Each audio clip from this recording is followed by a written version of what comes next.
The other side of Newtown, you come over the bridge and you got Crescent Gardens and Chapel Street and all that, and you got the Old Grapes pub. Now, another family, they've all the stories I'm telling, a lot of families have passed away now, so everybody's got to know these stories of this area. So this lady came in to see me again in work when I should be working.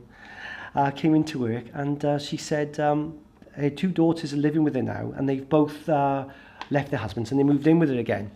So this one night, they live in an old weaver's cottage, you see, next door to they're all weaver's cottages, the whole lot. And this one night, they were in bed and their mum's on the bottom floor, they were on the middle floor and they were on the very top. And they could hear these machines going. And they looked through the window, they thought, oh, we're being kept awake, you know, can't sleep.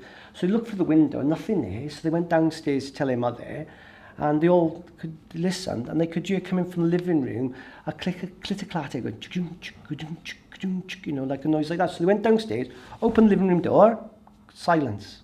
Closed it again, so they went in, opened the door, went in, silence, and all of a sudden they heard people talking all around the room. So they ran back upstairs, and that's what they told me really about that story. But another story they told me as well was that the few doors away, this little old lady loved singing. And every morning she'd get up and sing a beautiful song, and they'd all go on girl, go for it, sing louder, go for it, go for it. And she'd sing loud, and in the end she'd get hoarse, and they'd all start laughing. So this one morning they all got up, so you could hear her singing, and she's never sung so beautiful in all their, they told me they never sung so beautiful in all her life. They said it was a beautiful song, and this they could say, go on, go for it, girl, go for it. And she didn't come hoarse or nothing, and she carried on singing, and then it just faded. So in the morning, one of the girls was going into the town, to the market hall, and one of the neighbours stopped her and said, I'm sorry about your neighbour passing away last night. And it was the old lady, she passed away. But isn't that lovely to think that the following morning, she was still there singing a beautiful song, you know. So the Grapes is haunted. One of my friends used to be the barman there, and he was putting the glasses away one night when everybody was gone, and he heard footsteps going across the room upstairs, you know, just going across one end and then right down to the other, and there's no break in the footsteps either. So in the morning, when the owner came, he said, I didn't know you had visitors staying. He goes, well, we haven't. All the doors, all the rooms are locked. So they went upstairs and looked, and there's walls in between all the bedrooms, but he heard a continuous walking through. So like there was no brick walls, but he heard that as well. So that's on the same area as well. But you also, I mean, I'm not even going off that at the moment. You also got the Bell Hotel across the road from it.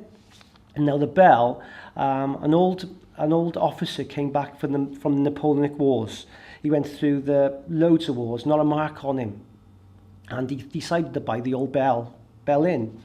And he bought it. And this one night, there was 7 men, and they were getting a bit rowdy outside. So he came down with he put his swords on, got his flintlock pistols, went downstairs, and he said, you can all bugger off, because I've had enough of you lot disturbing us from my sleep.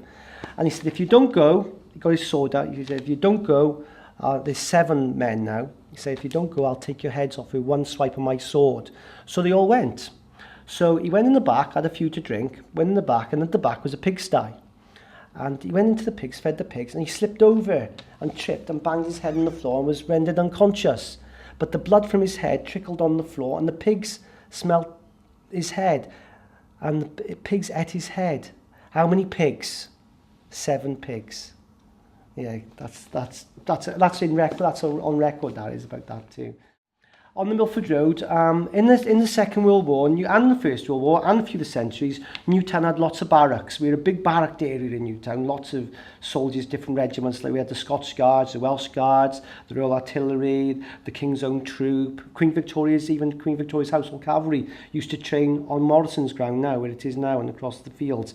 Anyway, the Elephant and Castle used to house the Scots Guards, the officers, and one evening, one of the officers decided to take three women for a drive on his open top sports car, and there was 2 Scotch Guards and 3 girls, and they were going up the Milford Road, and on the way back, coming back into town, it turned over and they were all killed.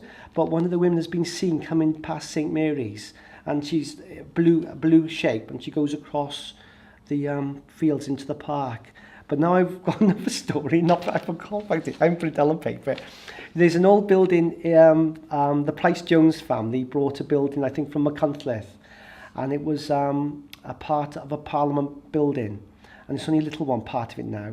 And they say that it was part of Owen Glendower's Parliament building.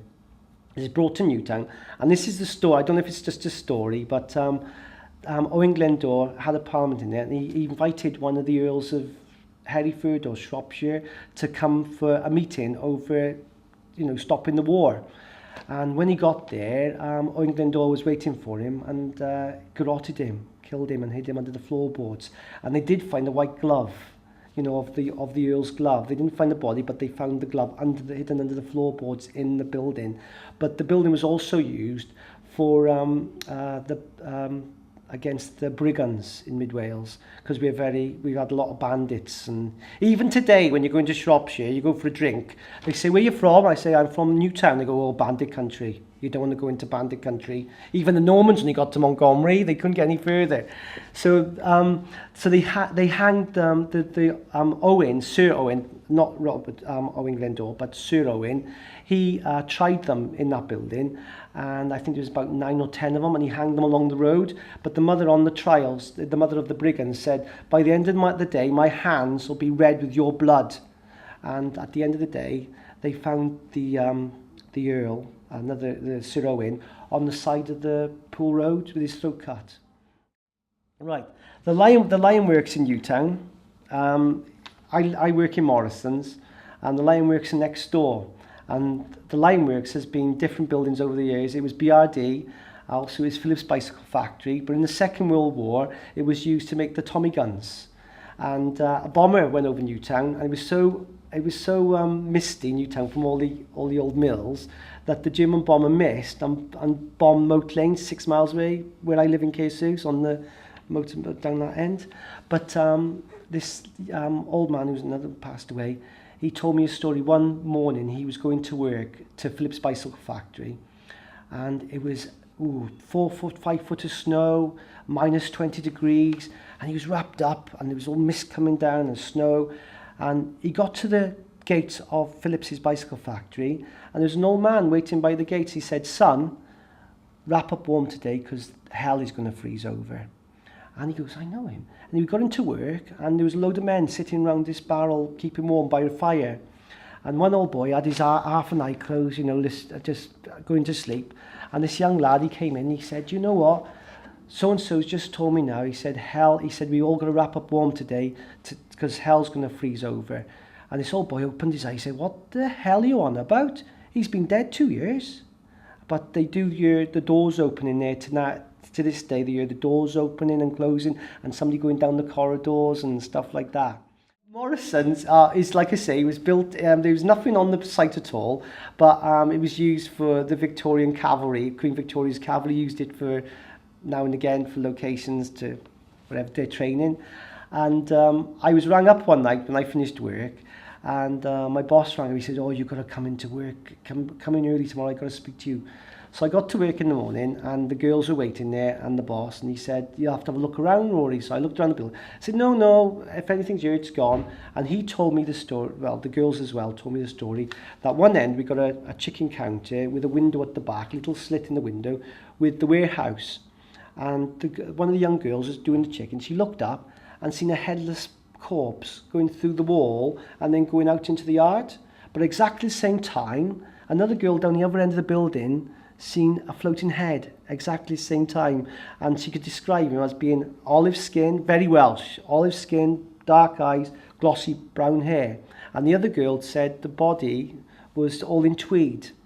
So I looked into this. I thought, I got to look into this. So being a Newtown there, all the old families, I asked somebody, and he said, "Oh yeah, when Newtown had the old school, it was half men, half boys, half girls.